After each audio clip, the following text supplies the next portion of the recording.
let's go on to Jameson Nash. He almost needs no introduction, but Jameson's been working with Julia Hub for a while. If I understood, you originally got involved with Julia as a student, and then somehow they pulled you all the way in. If you've been in this session for a while, you may have noticed that many roads lead back to Jameson. We've been referring to him and deferring to him on many topics, and he's an expert on most of the Julia internals, including Julia IO. And so without further ado, Jameson, I look forward to your talk. Thank you. Yeah, I have a bunch of slides. I wanted to just grab quickly. Is there going to be a lot of questions? I'll try to save more time if I see a lot of hands. Uh, Raise a hand if you think you're going to have a question. Okay, I see a few. Good to know. So the challenge with I/O is that there's just a lot of use cases to consider, and they all go through kind of the same interface, but there's always lots of subtle differences, and it needs to integrate with everything that we already have. So Julia has a cooperative scheduler. We have the ability to do some amount of work stealing, figure out which thread, if you have multiple threads, can it do. Um, and we want to put all that together so that the user doesn't have to think about too many details, if possible. So right now we use the base library called libuv. We're on the v2 branch, basically, the master branch of libuv. There's a lot of discussions upstream of like how they're going to get from v1 to v2. There's a few minor differences, like v2 supports 2038 dates and v1 doesn't. That mean we can't go back to using v1, but they're unwilling to upgrade their infrastructure to make a breaking change to use v2. So just something we have to figure out one day before then. We don't use libuv for everything. That's used for streams, it's used for processes, but for simple local operations, we actually still use just a local IO stream abstraction for our local files. And currently also all of the file system operations, like statting a file, seeing if it's there, we just do also with blocking. libuv has support for non-blocking, but that would force us to also take the libuv lock, which is kind of a trade-off right now, that we would get async abilities and be able to run more tasks, but it would also then force them to be running in a thread pool, and that may be less beneficial. We've made the choice that files are just strings. It gives us a little more flexibility to pass around file paths, whether or not they're actually real paths, whether they actually represent anything, or if they're on a completely different machine. The file path format doesn't really care. And I know there's packages out there that give you a different abstraction on top of it, but at least at the base layer, that's what we usually do. We've tried to make everything OS agnostic when possible, but mainly to expose POSIX kind of the behavior that we expect from POSIX, where those are possible to kind of emulate even on Windows. Then we start to get to some of the more complicated differences. So a lot of IO streams expect there's some amount of read buffering to give you more performance, because if the stream is able to read ahead, then when you do the next request for data from the stream, it can already be pretty much right there in the read buffer. But often our streams don't have any sort of write buffering, because that adds latency and it can be annoying and hard to control. But if you don't have write buffering, it can also be a large performance loss. This kind of reveals there is some asymmetry in reading versus writing. And so while we want to have a fairly uniform API so that reading and writing do look fairly similar, like have the same event structure, there is sometimes really key differences in how they interact, just based on whether you know what data is coming, or if you have to wait for the data to show up and then you get whatever happens to show up on the network. There's other asymmetries in design. So while we try to package all of I/O into one interface, there's sometimes very weird ones, like make FIFO on POSIX, that just has lots of weird design decisions that I think made sense in the 70s and just don't make as much sense anymore. And they're just kind of hard to work around, but sometimes are still useful or still appear to be used. And so if you're integrating with some other program, you might just have to use what they expect for it. Another challenge with I/O is that sometimes we expect locks internally, and sometimes we expect no locks because locks are costly, and so we don't really have a descriptive API right now for knowing whether or not your underlying I/O is going to be thread safe or is going to be, I'll call it fast. Uh, One of the things we discovered kind of a while ago, which I've no other languages have also discovered, is that when we went to figure out how to build strings efficiently, we realized that's just I/O, and so as we added a I/O buffer type that gave us the ability to describe what it looks like to buffer an I/O operation, it also happened to be the way we build strings now. And then lots of other notable libraries, whether you're trying to do base64 encoding, so you want a thing that looks like a stream, but when you put bytes in one side, they come out the other side in some different format. Sometimes you have really complicated ones like HTTP, where you may be trying to put a web page in, but then maybe it also upgrades to a WebSocket, and then you can put any arbitrary bytes in, have a lot of different options and flexibility there. There's a number of compression libraries, as the uh, previous talk was doing, and as well as thought a notable shout out is argtools, because that package is trying to take all of this weirdly different but not but basically the same concept, whether you have a process to start or a file to read or something, and you want to just say like give me the data. It helps you just figure out like give me the data that I want without making you think about like the special implementation and like does it have a slightly different behavior, does it need a slightly different cleanup function. um, Another thing that we kind of have, but don't expose much, is the notion of like running a program to completion. I think this actually ties in a little bit with the cancellation talk that was just before here, because right now, and as is true in many programming languages, you run your main thread, and when the main thread reaches the end, it just hard terminates all the other threads. And by hard terminate, I don't even mean that it like does a good job. Like if you're running a C++ program, sometimes the C++ program just segfaults at the end because it doesn't bother to clean up or wait for any of the other threads to do anything useful. Like it interrupts them, and then they are doing something useful and they don't realize the program was actually about to exit. And so I think it's often coming from GUI toolkits where they don't know what's about to happen and they're just waiting for the user to eventually tell it it's done, it wants you to exit. Okay, moving on to the idea of what is the basic interface for I/O. What do we even expect for a type? So I was looking at the documentation to see how well do we even describe what people would do to implement a new I/O type. It gave me a long list of functions, but it doesn't tell me, well, this is the way I can use the API. It doesn't tell me what I have to implement. Some of these could be implemented in terms of others. Some of them may be optional, and that's not really clear in the documentation. So one way that I like to look at I/O is through this abstract pipe function. We've had this abstraction for probably more than a decade, uh, because we realized at some point we needed this almost inheritance concept. This is almost subtyping for concrete types, because sometimes, but maybe not very often, you want to take a type and you want to forward a lot of methods, maybe even not all of them, to some underlying type, and then add just a little bit of structure on top of it. And so for most I/O streams, you can wrap them in an abstract pipe and get the same behavior out of the wrapped type as you got from the underlying type. And while many people may not recognize this type, you may recognize the fact that there is a type called I/O context that is very frequently used to control the output structure of it, and most of its implementation is actually derived from the fact it's a subtype of abstract pipe, and then only adds actually a few methods on top of that. And this, I think, is a little more manageable. Still barely fits on the slide, but this is pretty much the entire implementation of the type. So you can actually look at the implementation of this type and see what are all the functions that it implements.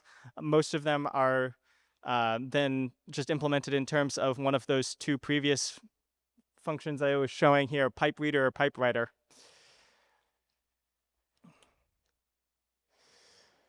Doing I/O takes a lot of state management, so we've kind of started to create this long list of different things: close versus close right.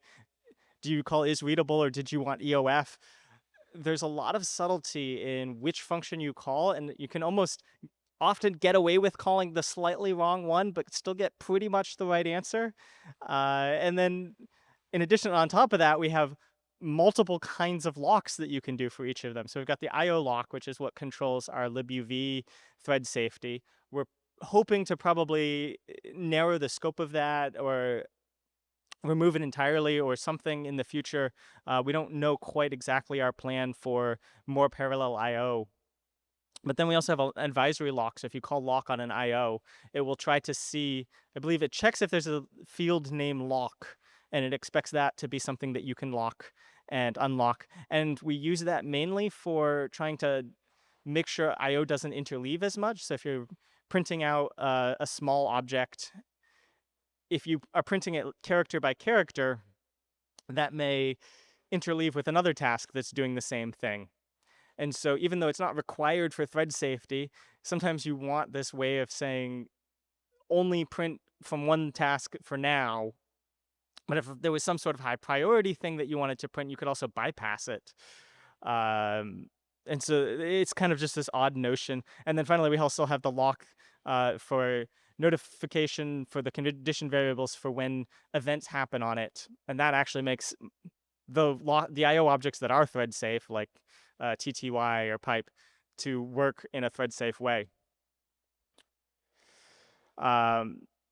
Getting on to ideas for the future, which will be a lot of the remainder of this talk. Perhaps we could add some sort of system for splitting the reader and writer from a combined IO object. So you could ask it to give me one object that represents the reading state and one object that represents the writing state. And so then hopefully that would get rid of a lot of these like close versus close right versus readable, because you just have an object that's either open or usable or not usable. And then we could figure out some way so they could coordinate, and once they're both closed, then the underlying object gets closed. Lots of design to figure out.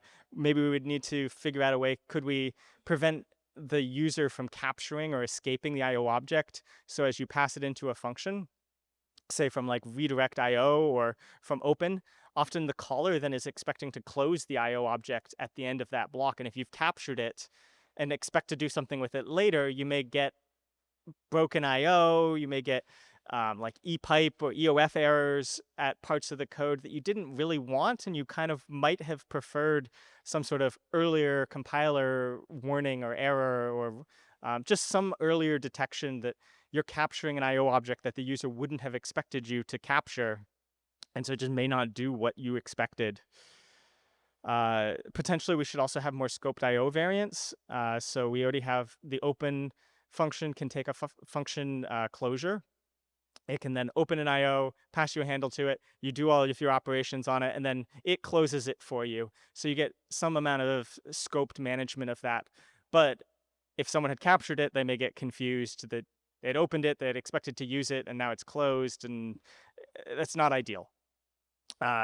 Maybe also we could change standard IO, because we have this redirect standard IO, but it's global. And so if you had some block of code that wanted to redirect standard IO to like dev null, get rid of all of the output in the next block, but you had some other task running trying to print important log messages, like those also go to IO dev null only because there's this concurrent process. And so we have this new scoped value technique that allows you to say, I have a task local value that I want to be able to access efficiently. It propagates to child tasks. So if that task launches more tasks, those also inherit it. And perhaps that's a way that in the future we can figure out some way that's not too breaking to replace our standard errors with these scoped values. It is, but also if anyone's been accessing standard out, and sometimes this is where there's even more asymmetries. Like standard out might want this, standard error maybe not. Standard error is this weird like, I want an escape hatch that isn't supposed to be robust and sound. Like, do the dumb thing and tell me why my program's exploding, and do it as reliably as you can. And so as we move forward into the future, we also have to figure out how to avoid deadlock problems. We have one design here where we wanted to make an efficient copy in to copy out, which requires you to hold locks on two different objects at the same time. And one of the problems when you expand lock regions like that is you have to make sure that you always acquire the two locks in the same order, because if one thread tries to acquire lock 1 and then lock 2, but a different thread tries to acquire lock 2 and then lock 1, they might both first succeed at getting their first lock, but then wait forever trying to get the opposite lock. Not a great situation to be in. We may have some tooling coming out soon that allows you to detect some of those. There's a thread sanitizer program. LLVM has support for it. Julia runs some tests for it. It is fairly slow, so it is kind of hard to use, but it can be very useful to know what are latent problems in the code, such as getting the lock order wrong. Excuse me. More current problems with the system. We're single-threaded because of libuv, so we currently support I/O from any thread by taking a lock, doing the I/O, and then releasing the lock. It doesn't make amazing use of all the CPU cores, which you really need to use more than one CPU core to saturate the I/O interface. And so we would like to be able to do something about that. There's currently a call to process events at every task switch, which is fairly costly. But it's also only at every task switch. So there's this trade-off that we run it only on thread 1, partly in an attempt to not make it so costly that all of the threads are running it and wasting cycles checking for I/O events that they don't even care about because some other thread did them, and there isn't even any likelihood of them. So we want to figure out, can we do this more often? Can we make sure threads are doing it on every thread, but not too many threads? How do we make sure that doesn't become more expensive for applications that aren't actually using that? Right now we have effectively a round-robin scheduler. So we try to give each task one slice of the pie of execution time, but we don't actually check that each task is getting a fair slice of the pie. So if you have one task that's doing a lot of I/O, one task that's doing a lot of computational work, the task that's doing the computational work will probably get almost all of the CPU time because it just doesn't yield much. Where the task that's doing the I/O will probably have a lot of frequent yield points, and the scheduler will take advantage of that to stop running it, even though it may be more productive for the CPU to be giving that task a lot more priority time. We just don't have any representation of that right now. And so hopefully at some point we can get a more advanced scheduler in. I think round robin's not the worst, but it's just not the best. As I was mentioning earlier, we often don't have much write buffering. We also don't do a ton of read buffering. Often the problem when looking at other systems is they do almost none of it. So they'll just slurp an entire I/O like network request into memory. And that's okay if you have infinite memory and infinite time to wait for that. But if any malicious user tries to upload just like multi-terabyte files, you might be waiting for the machine to load the multi-terabyte file from the internet onto your machine before you decide that you really wish it didn't have done that, didn't do that because you just oomed your whole server. So you want some buffering to tell the user who's trying to upload that file, like, slow down, I'm not ready to acknowledge that I want that data. So it's really important to have it, but we also need to make sure there isn't too much flow control. So it reads like 1 byte and then says, okay, wait, let me check that this byte's actually useful. Like, we have enough memory that we can load megabytes of data and not crash anyone's computer anymore, possibly even more. In some situations, people may want to make this tunable. So you could load gigabytes of data if you trust all of your users and they're sending you huge blocks of data and you expect it. But also, if you are not expecting it and you want to serve billions of clients, you might only want them to send you a few kilobytes before you get concerned that they're sending you something you didn't expect. We don't have much interface declarations, so another thing that ties into the trim talk that was just given as well is wanting to be able to define I/O that can be trimmed by telling it what are all the functions that I might use and what are all the types that I might use, precompile all of that combination of options. That just is not really definable right now. Like you have to give it a specific IO type, and we can compile for that one, but we can't figure out the matrix of all functions that you've called and all types that you might call them on. And we just also don't have an obvious way to do testing to say, is my IO object actually conforming to the expected interface of most IO types? And so do I expect that my wrapper that's trying to add some special behavior to IO, do we expect that it will probably work just passing it to random IO locations? So the static compilation design I was describing is sometimes called a vtable in other languages, where you have a set of collected methods all associated with one type to be able to do operations on other types, and also often allows you to do them efficiently because the vtable tells it not only which operations are known and allowable, but it gives the CPU a very direct way to jump to doing that operation. One thing I've been thinking about recently is, because of this difference between performance versus thread safety trade-off, is there some way we could give the permission for it to optimize as if it's only the single owner? Is there some way we could give it like a pre-locked output that has a buffer in there, so it's collecting up all these little writes and then flushing that to the actual IO at some interval, whether it's on some sort of timer or whether it is after a certain number of bytes are written to it, or if it could be scoped sufficiently that you have given the program the information that I'm going to start a write, I'm going to do a lot of writing, and then I'm going to stop writing. And I don't know if there's a obvious way here. Like it's effectively just going to auto call flush for you at the end of the block. Whether that's optimal or not, if it correctly nests, I think there's lots of questions to explore to see, can we really get a lot of performance out of the IO by letting it know when we're in the thread safe region, when we're not in a thread safe region. Do we have the lock for it? Do we not have the lock for it? Is there some way we can some of this will be inspired potentially by Rust, which has this really elaborate system of describing, do I own this data or do I not own this data, and has ways to pass between them. Like if you acquire a mutex, then you do get exact ownership of the data until you release the mutex. And if we could find ways to get that into Julia, we may be able to also find some of the performance benefits that programs like Rust can get from knowing for certain whether something is single-threaded or not single-threaded.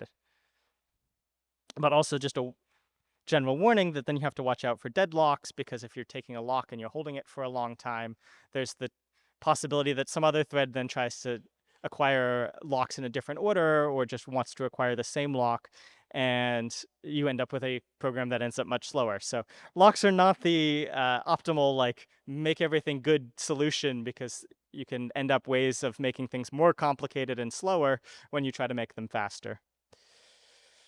Lots of other ideas for future work. libuv has a way that you can try a write rather than our current approach, where you say, write this and tell me when it's done. But if you ask it to write it and then tell you when it's done, it will put you into the queue to tell you eventually, rather than telling you right away. But if you try write stuff, it can also lose a lot of fairness that our round robin scheduler can give you right now, because it's actually possible for network to be faster than the CPU can actually load bytes into a buffer. So if you're giving it bytes only like a couple at a time or a couple kilobytes at a time, you may never actually even manage to fill up your write buffer in the kernel before it actually is able to move those bytes into wherever they were supposed to be. And so you could just be writing as quickly as you can, but never get around to, say, reading whether there was a cancellation request on the same IO interface that's queued up, just waiting for you to pause for a moment. What else? Okay, so we could replace IOStream with something in Julia that's right now in C. It works perfectly fine, but there's always advantages to having less code in C for us. We could also use the libuv backend to get some async support. And the async support would come along with IOU ring implementations that are already in libuv. We could try to implement more esoteric IO hardware people don't use serial ports very often. They don't use raw disks or FIFOs very often. And a lot of these have control parameters that can be really specific to even a specific device manufacturer, that you could ask the kernel to say, I need to set a parameter on this IO object or it won't work. Most users won't need or care about that, but we don't currently expose an easy way to set those IO control syscalls. As I mentioned way earlier, it would be, I think, really useful to be able to set a flag to say when this main task exits, don't actually exit the program, just wait for all of the work to finish, whatever the program is doing. We already do this actually for precompile processes. So when you want a precompile process, you can run them with threads and you can run them with tasks, and we will wait for all of the tasks and threads and all of the intermediate state and all of the work that you schedule to come to some sort of completion before we emit the precompile output. And that required some work to print a message. So there's, I forget which version we added this in. I think it was like 1.9 or so. So it's been there a few years that there's a warning if you started some work, like create a timer, and it just create a timer for a very long time will warn you that, hey, your precompile process just made a timer for no apparent reason. Other interesting things we could do is expose some sort of like handle-based file system. A lot of file systems have this now because you can get a little bit of extra performance, but you can also, in some cases, get some extra security. So you can now open directories as file handles, and you can't do much with them because they're directories and not files. But you can then pass them to a syscall like openat to say, now do all of my operations relative to this file descriptor. And oh, by the way, also don't let it open any file that's in a directory above this in the file system. So like, don't let them open my password manager file because you just shouldn't have access to it. But you should have access to every file within this directory. And that's something that libuv doesn't have right now either. But I think there's some interest at the libuv level as well. And then finally, I think we should have some sort of virtual file system layer in the base somewhere. It can be great for testing because if you want to attempt to emulate and test what a bunch of file system operations would do, you could do a bunch of file system operations, but they can be kind of slow and clunky. If we had a way to do them in memory, I think we could make some tests faster and simpler. So with that, I'll take QA and A for a few minutes. Always appreciate any offers to help. This is a lot of ideas that I have no promises that I'm actually going to have time to work on. So if you're interested, I'm happy to talk further about them.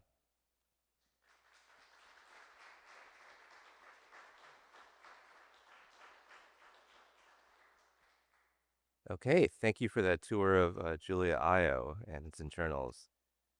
Some people promised some questions, so do we have any questions to go? Otherwise, I have a few in my head.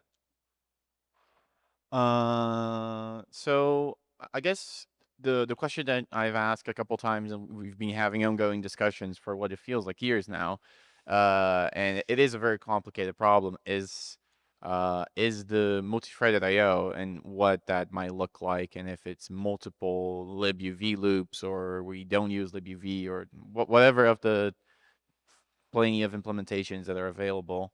And if you have any preference for something we should dedicate time to, like is it doing more try-write stuff where you can maybe bypass entering libuv, so and then the kernel just handles multiple threads in the write buffer. So basically, if you have more thoughts on this specific challenge.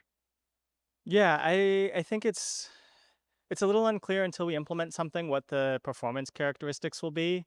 This is also where some of the asymmetry between reads and writes come in, where when you read something, it tends to just give you a lot of data, and then it makes sense to process that data for a while before you need to go look for more data. And by the time you need to go look for more data, it may actually be time for you to give up your CPU slice anyways.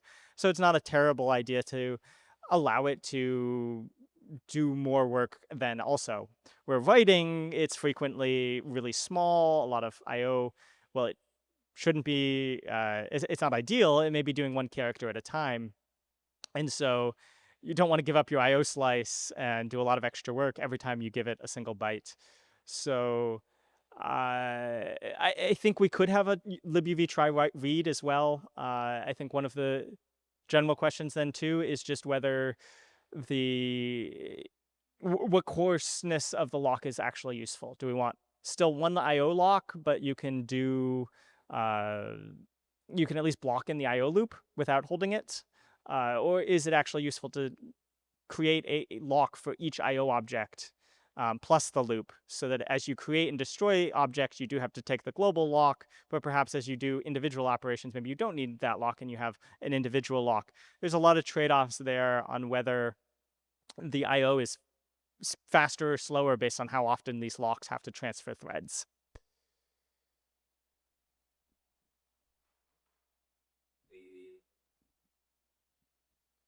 So I was wondering, with the current like IO stream in C, how much is that kind of interacting with the like scheduler right now, or is it just kind of Sure. the Yeah. C code is just like a cross-platform kind of compatibility stuff? Yeah. So the IO stream in C right now is fully blocking because it's local files most of the time, like assuming it's actually a local file and not a network file system, they are responded to fairly quickly. And so in the scheme of things, especially with modern SSDs, it's not as clear that it's actually beneficial to push that to a thread pool, wait for the kernel thread pool. All of that coordination overhead can be kind of similar to just waiting for it. And as you have a large number of threads, then you'd also have to have a large number of worker threads to try to manage, or an even larger number of worker threads. Since it turns out most operating systems also just don't give you a good IO interface. So emulating IO asynchronously on top can be very difficult to do well. So it's a trade-off on whether we expect there to be more work for actual threads or more work for tasks, and whether it's worth blocking a thread because we know that there will be other threads to do the work, or whether it's necessary to do some other hybrid, like Go can detect that you've entered a syscall, and if that syscall doesn't return soon enough, like just spawns up a new thread. But they can do it more lazily to see, like, oh, that syscall is taking too long. Let me spawn a new thread to sort of recover the concurrency performance. Okay.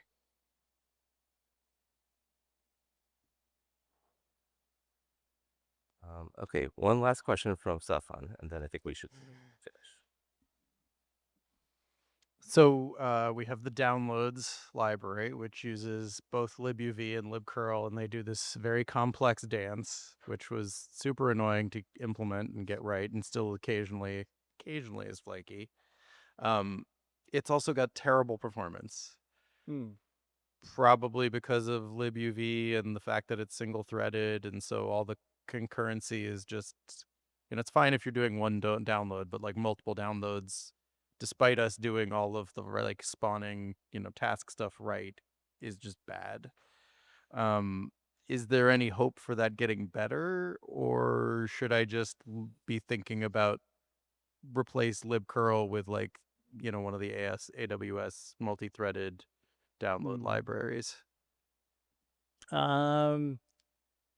Yeah, that's a good question. I think unless there's some internal problem with curl, which I doubt is true, as it's a very widely used library, I don't see why we shouldn't be able to get close to what you'd get with native speeds. We're still introducing some indirection, so there's always the cost that if it was directly going to an FD, like any virtualization around that's just overhead. But sounds like a lot of the issue is, well, libcurl internally is quite happy to use all sorts of threads, and it doesn't need to have locks between those.